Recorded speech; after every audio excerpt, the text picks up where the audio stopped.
Hey everyone, Darren Connell here. That was a bad start. I checked one of my buttons right as I said hello. Hi. Welcome back to my studio. I hope you're all doing well. I hope you're having a good day or week or month or year or whatever. Welcome to... Wow, I'm just getting this all kinds of wrong today. Welcome to a new series of painting tutorials for you guys on Patreon.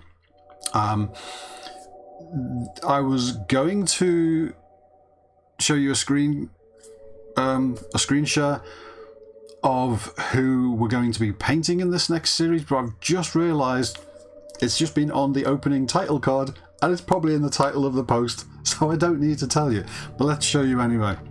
If I change over to that's who we're painting. I had this big reveal all planned and I've just realised, no Darren, you've already told them twice. Anyway, that's who we're painting. I've got a head sculpt for Wilson Fisk, Kingpin from the Daredevil TV series, played by Vincent D'Onofrio, played brilliantly by Vincent D'Onofrio. He was such an intimidating character. He just had, apart from his physical size, he had weight behind his performance. You were scared of him before he even opened his mouth. He was just intimidating, and that's brilliant, and I can't wait to paint him. I've been sent a head sculpt, which you can see there, and you can already see from that it sort of looks like him. I'll bring over the overhead camera in a sec. It's not the most detailed head sculpt like some recent Hot Toys or whatever, where you can see sort of every strand of hair and every eyebrow hair and stuff like that. It's a bit more simple than that, but not as simple as action figures from 10 years ago where they were very toy-like. This is a good sculpt, but more importantly than anything, it looks like him. You can have a sculpt, and I've painted many sculpts over the years that are very lacking in detail, but if they've got the shape right, they will look like the person that you're trying to make them look like. It's more important to have that than it is to have a super detailed sculpt. I was sent in one case 2 different sculpts of the same character. One was an older, cheaper looking sculpt in terms of the amount of detail it had. It had hardly any detail. It was very simple sculpt. The other one, a much more recent sculpt, a 3D printed sculpt, loads of detail, all the wrinkles, all the hairs, all the eyebrows, everything, loads of detail, but it just didn't look as much like the guy.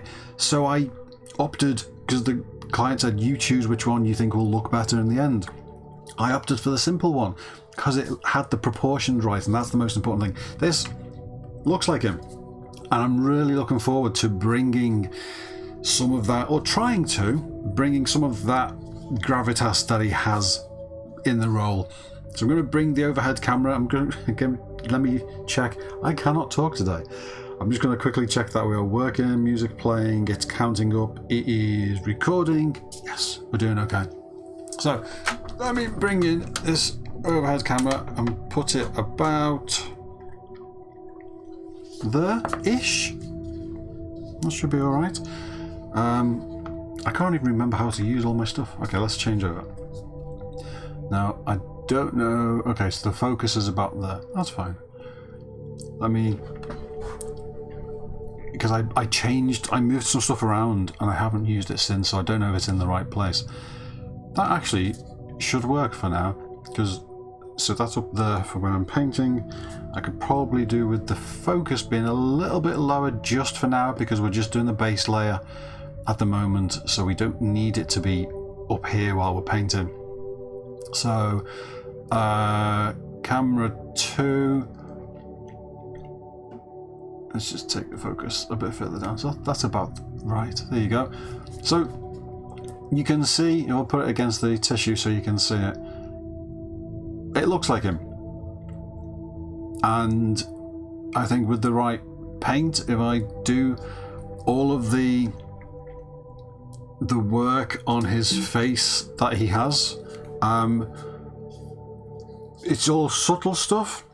The colour of his stubble, the colour of the stubble of his hair on the top of his head where it's been shaved, the colour of his cheeks, and then stuff like bags under the eyes and things like that to try and make him look intimidating. That's going to be hard to make, a head like that, even though it's a scowly head, to try and make that look intimidating. But I'm going to try and bring as much of the character to it as I can, rather than just give it a paint job. So we'll see how that goes. What we are also doing this time, for the first time, I've got to do a video for YouTube about this. I don't know whether to put this under there or show it. Let's do it under here. I bought myself a wet palette to replace this thing, or to be used in conjunction with, I think, but a lot of people were suggesting that I should be using a wet palette for all the detailed paintwork that I do. And at first, my reaction was, what's a wet palette? I had no idea. I'm very isolated in the painting world. I just do my own thing, and I had no idea. So I looked into it, and a bunch of people said, no, you should be using that. That's probably better. So I looked into it. Interesting idea. Honestly, I didn't know whether I would need it. For those who don't know, it essentially lets you mix paints, but it keeps them wet. Instead of if I'm mixing paint on here and I'm mixing a thin layer to do some detail around the face or whatever, I mix a little bit of colour. After doing that for a while, the paint on the palette will be dry because just the water evaporates and it dries out. And I'd have to mix a little bit extra again. Now that's how I've always done it. I would just grab the colours that I used, blop, drop, blop, mix it again, bit of water, carry on. But using a wet palette, in theory, that paint should stay wet for hours, days, I don't know, but long enough. So I thought, okay, that's interesting idea. I will try it out at some point. We're at that point. Now, what I think I'm going to do is use this to mix bulk amounts of paint. So if I'm painting the base skin layer on a whole head, I'll just mix it in that. I don't need that to stay wet. That's going to stay wet because there's enough paint there. It's going to stay wet enough to let me do the whole thing. For small detail stuff though, where I'm mixing custom colours that I might use all over a head in different layers and carry on working, those things, I'll try them on the wet palette. So we're going to be using that, not today. Today is just simple painting skin layer or layers. Let me go back to overhead. So we've got this. Let's push these out of the way a bit. That can go there. I've got my water and my flow enhancer. I'm just undoing the lid because I realised I didn't take the lid off. No, wrong bottle, Darren. That's the old bottle. I'm doing so well. Right. Flow enhancer. And water next to each other because I use both. Bit of tissue for cleaning brushes. That'll do about there, so you can see it. And I can work there. Over here. Alright, that's fine. Oh my god, I've got the burps. That is so unprofessional. Alright, so tan flesh. Now, this is the second series where I've been using Vallejo paints. The first one, Kylo Ren. At the start, I didn't know if they were going to work out. I was trying very hard to match these paints that I used to use, and I couldn't at the start. I couldn't match them exactly. No matter how I mixed the different colours or the colours that I'd bought where I thought, oh, that looks close. It never was, and it was never right. And at some point during the last series, I stopped trying to match those. And I just started trying to look at the head and go, what does that need doing? Does that colour need to be a little bit more yellow? A little bit more purple? A little bit more red? Maybe a little bit of blue? I was just looking at the head and thinking, okay, with the colours I have here, what do I need to do? And honestly, I knew that would happen, but I would have thought it would take 3 or 4 projects to get to that stage where these colours were, long gone. The one thing I have done is written down, because for now I will forget, eventually I'll remember, the colours that I use to mix the 4 main colours that I used, I had tanned flesh, light flesh, chocolate brown and leather brown. I used those for, obviously, the first 2 for doing the base layers of the skin, base layer of the skin, and then the lighter colour that I would mix in to do the dry brushing on top, and then I would go in with the different washes. And the chocolate brown and leather brown, excuse me, the leather brown I would use for a thin brown wash over the base layers of skin, but also for painting hair I would use umber at the bottom, usually for the dark brown. I've got an umber-ish colour here, but then I would dry brush chocolate brown on top and dry brush leather brown on top of that, and that would give me a basic brown, and then I could start painting details. I don't have any of those colours, but what I did figure out was a way to mix something that's close enough to those that lets me then work, and then I can go, okay, let's do all the important stuff, all the fiddly stuff, all the interesting stuff with all the different colours, and we'll just take it from there.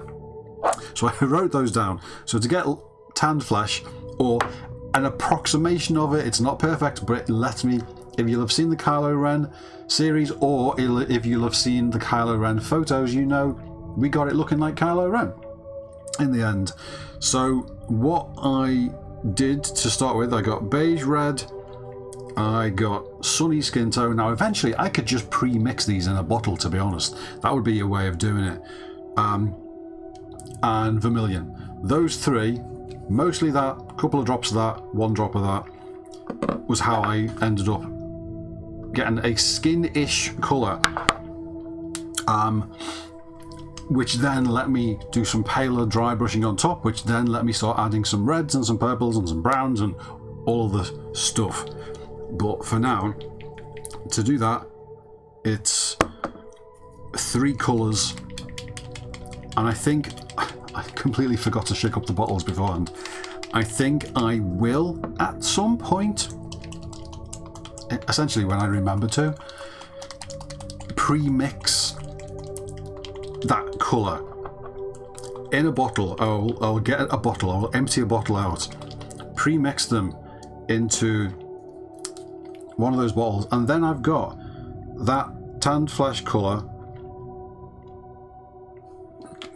ready to go, and I don't have to think about it, I don't have to worry about it. I just blub, blub, and so you can see, if I can get this, I don't know if you can tell, it looks very bright on my screen. The colour around the bottom of, I think it's because the light is immediately above it. Can I add some shadow there? The colour on the bottom of the palette, in there, not the one I've just dropped in, the one that's around the edges, the dried one, that was the mixture of those 3 colours. And then you can see on top the beige red colour that I've just put in by itself is a completely different colour, and would work honestly for a base layer by itself. It would be fine. Eventually, if I get bored, I might just change over to that, and work from there. The only thing is, with the beige red by itself, it's a bit brown. Now, I know Hot Toys have their heads being very, very brown. Like, not even this. This looks bright pink compared to Hot Toys heads. But they... Let me just grab a brush here. Oop, knocking brushes everywhere. So, I've done beige red with a drop of the sunny skin tone with a drop of vermilion, and I put some extra beige red on top just because I thought it was looking a bit... I thought that the red was going to overpower it, because red colours really take over. They're very strong. Yeah, that's already too red, I think. But you know what? It's a base layer that we're doing here. We're going to do dry brushing and stuff on top.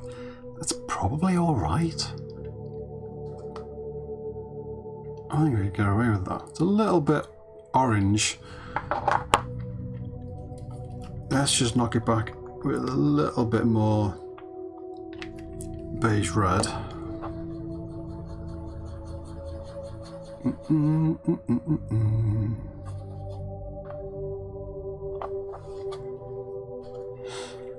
Easier to see on the brush. There you go. So that colour, that's close enough for what we are doing. In fact, I could carry on using that brush.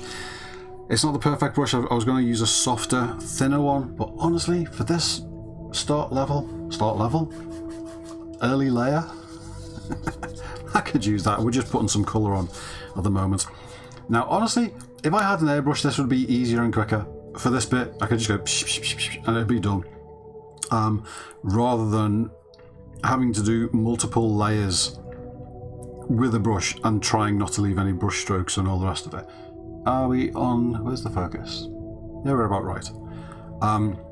Because when we're doing the detailed stuff, I'll bring the focus higher up, obviously, so you can see more of what I'm doing. But for now, we are just getting a thin layer of colour down, so you don't need to see too much. Also, because I'm doing this, I want it to be further away from my eyes, because I want to see what I'm doing, and I'm getting old and I have bad eyesight, and if I want to look closely at something, it really strains my eyes.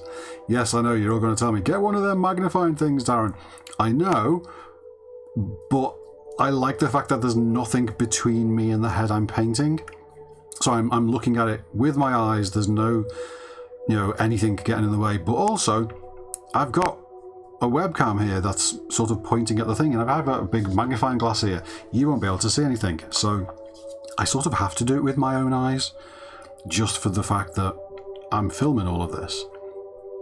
But it works out anyway, because now it's going on quite well. It's actually a thin layer. This will dry really flat. I'm not filling in any details of the sculpt or anything with this. It's still quite thin paint.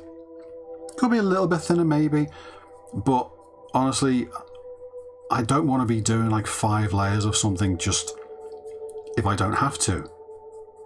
Of course, if it would be better to do that, I would do that, but for now, when this dries, it's going to be as flat and smooth as anything else, so it's going to work fine. But yeah, for doing this sort of stuff, I don't, especially on a big baldy head like this, where it's all skin. Normally you got the face and a bit around the neck. All of this is normally hair. But for doing stuff like this, I don't doubt that an airbrush would be better in terms of quicker and probably easier, because it wouldn't require multiple. Oh, it would require multiple coats, but it would be easier and quicker to do multiple coats. Just going to do some around the bottom there. So even though it's going to be covered with a collar, it's going to be about there, so you're not going to see any of this very bottom stuff. I always try and put some colour on the bottom there, so when it's varnished, it's all one thing, and you don't have any edges of paint here that can start to peel up. It sort of goes over and around, just makes it a bit better. Now, there's bits. I'm looking over my glasses here now so I can see what I'm doing a bit better. I could have got a thinner, smaller brush for doing right in these corners. But for this first layer, it's fine, just like this.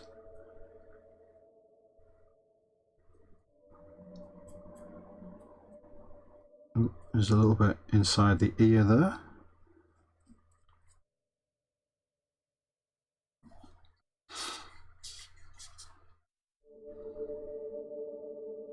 Just making sure I haven't missed anything, even though I'm going back with a second layer, so it doesn't really matter. So, first layer of skin on Vincent done. I'm going to throw the brush there. Now I've got to let that dry and go back and do another coat on top, because obviously you can see where it's, you can still see the grey coming through here, and I want this to be a nice even covering. So what I'm going to do, and I will do this off camera just because you don't need to watch me doing exactly the same thing again. I'm going to stop this video. I'm going to go into my bedroom, get my wife's hairdryer, dry this, make this just go and give it a quick dry, Once it's dry, I'm going to come back and use that exact same colour. This is where I was talking about not needing the wet palette for stuff like this, because it's a large volume of paint. It stays wet long enough. If this was like a little tiny amount of paint, it would probably be dry by now. And in fact, this head is already starting to dry. You can see it's sort of shiny here and it's less so here. So it's starting to get patchy and get dry already. Up here, I could probably touch that and it's fine. Almost. So I'm going to go and dry that, come back. I will give the head a second coat of that exact same colour. We will have an even colouring all over the head then. And then in the next video, we will come back and we will start carrying on with the work. We will do the dry brushing that I normally do on top for the second stage. But you don't need to watch me do this bit because you've just seen me do it. That's all I'm doing. Same thing. So there you go. First video of Kingpin done. I'm just resetting my button so I can control my camera. I'm just going to put that over there for a second. Out of the way, camera. So that is part 1 on Kingpin done. On what's his name? Wilson Fisk. Couldn't remember his name. Part 1 on Wilson Fisk. This should be a relatively quick series. There's going to be just as much detail, even though he doesn't have a lot visually going on. Like, he hasn't got hair, he hasn't got any of this going on, he hasn't got a beard, he hasn't got any. He's essentially, it's an egg with eyes. But being an egg with eyes sort of means that you've got to put a bit more work into it to try and make him not look like an egg with eyes. So we want to bring out some of his brooding, intense personality through the paint. So there's going to be more work there, but because we're not going to be painting hair and we're not going to be painting a beard and all that, in theory this could be a fairly short series, but maybe having to do all the extra work to try and make him look interesting will make it exactly the same length. I don't know. I'm literally guessing here. That's it. That's video 1 done. So go away. Thanks for sticking with me. This should be an interesting one because it's an interesting character, but also because it's a completely bald head. And I don't think I've done any. I painted Picard years ago, Captain Picard from Star Trek, but even he had white hair around there, so he wasn't as much of an egg on a stick as Kingpin is. So this will be interesting. And also, my painting is way better than what it used to be back then. I was alright back then, but it was quite simplistic paint jobs compared to what I do now. I add much more detail to skin now than I did 3, 4, 5 years ago. So it'll be interesting seeing what can I do with an egg on a stick. So go away. Have a good evening, have a good week, have a good weekend whenever you're watching this. I will see you next time for part 2 of Wilson Fisk. And that's it. Look after yourselves, look after everyone around you, be nice to animals, and I will see you soon. I was thinking there's got to be something else I'm sure there was something I needed to say. Can't think of it, so let's pretend there wasn't. I'm going. I need some coffee. I think I need some coffee. Right. Bye. And I'll see you soon. Take care.